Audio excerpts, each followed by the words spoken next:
So right now, we obviously are going through a lot of craziness in the world. Everybody in one way, shape, or form is having to deal with this global pandemic, COVID-19. One of the many unfortunate things that have occurred is a rise in Asian hate crimes, and most notably the United States and Europe.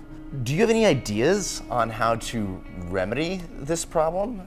I do, because I come from a country, Singapore, where there is zero tolerance for this type of behavior. Prejudice and acting on violence to get your way is definitely abhorred here. And it's all about social harmony, and that is the social fabric of what makes Singapore so great and what allows people to thrive. You know, if you're talking about the pandemic, yes, we've had an issue about migrant workers that have had an outbreak, but they were quick to answer to that, right?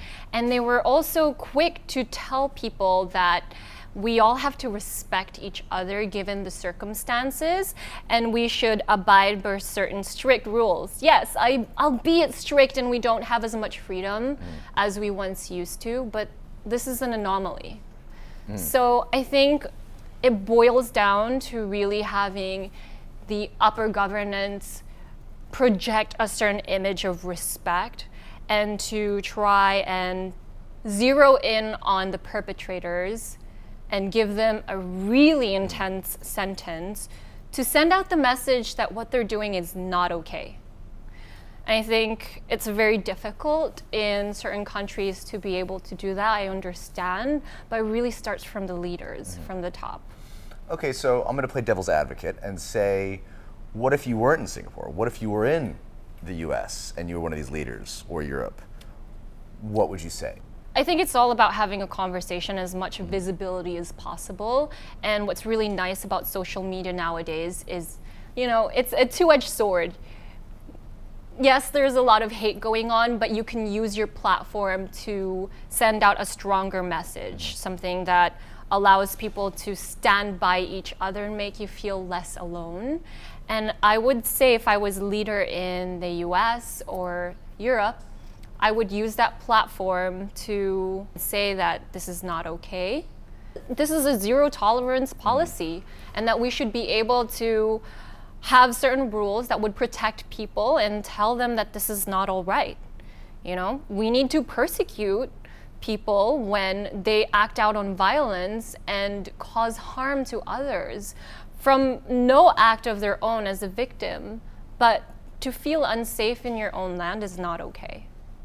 Is there anything you would say to the Asians that have felt victimized personally, or just those around the world that see what's going on in the US and Europe and are just like, wow, like they don't even know how to take it. Like, it's hard to process sometimes when you see these horrible things happening.